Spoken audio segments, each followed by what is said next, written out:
E a nossa convidada especial aqui no estúdio é a jornalista do Globo, Vivian Oswald. Prazer ter você aqui. Tudo bem?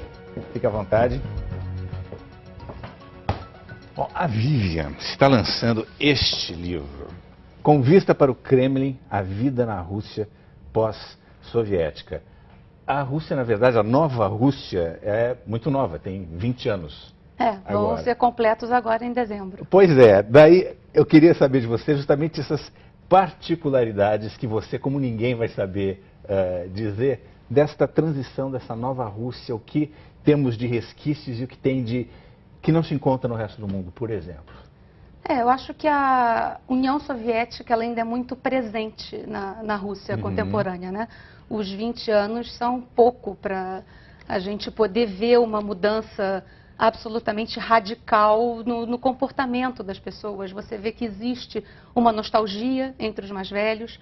O Partido Comunista ainda tem 10% agora nas eleições parlamentares que vão acontecer em dezembro, 10% dos votos. Você tem uma mentalidade muito soviética ainda, conceitos soviéticos que permeiam uma sociedade que aos poucos vai se tornando capitalista. Por exemplo? Você tem, por exemplo, conceitos que as pessoas não entendem, do tipo... A burocracia é uma coisa ainda muito forte. No Brasil existe burocracia, mas a burocracia lá ela é muito forte.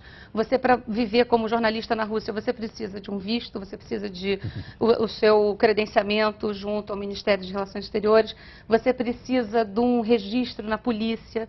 São coisas que tornam a vida muito pesada, né? Olha, coincidentemente, eu estava na Rússia o mês passado.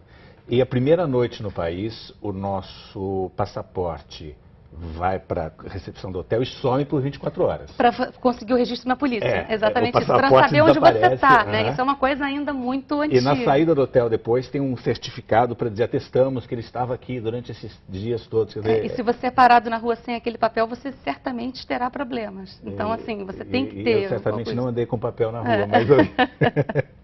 Não, mas essas coisas da União Soviética, você ainda vê assim, a história é muito forte lá, né?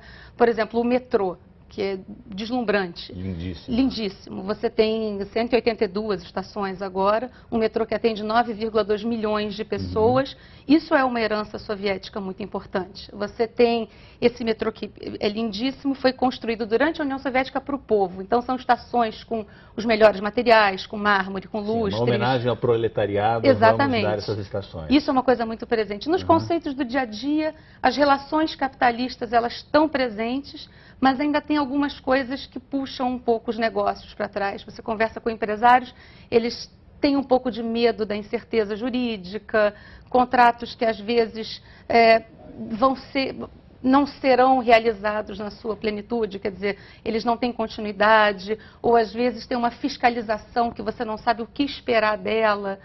Está mudando. Você vê que o país vem crescendo. Nos anos Putin, os 10 anos Putin veio crescendo a 7% por ano, que é um crescimento bastante expressivo, depois veio a crise global, mas é um país que vem mudando aos poucos, mas é difícil, né? Quando você fala em nostalgia entre os mais velhos, isso causa uma separação de gerações muito maior do que você vê no resto do mundo? Uma diferenciação entre as gerações? Talvez. Talvez. Você vê que os jovens, eles não têm... Você já tem hoje uma geração russa que não tem memória da União Soviética. São pessoas de 20 anos que vão saber pelos pais, né? E estão ali querendo consumir, que foi uma coisa que na cabeça das pessoas funcionou, né? Antigamente você não tinha acesso a variedades de produtos. Até uma amiga minha dizia, pois é, eu queria comprar um creme para passar para mordida de mosquito, não tinha. Então, quer dizer... Agora você pode consumir e tudo mais. Eles estão acostumados com os gadgets, né? Tem celular, telefone, sei lá, iPhone, iPad, computadores, etc. Que é uma coisa que as gerações anteriores não tinham. Mas as gerações anteriores sentem falta daquela proteção do Estado, do saúde para todos igual, né? Nas mesmas bases, da educação muito... severa e que todos tinham, do acesso à educação, do acesso à cultura.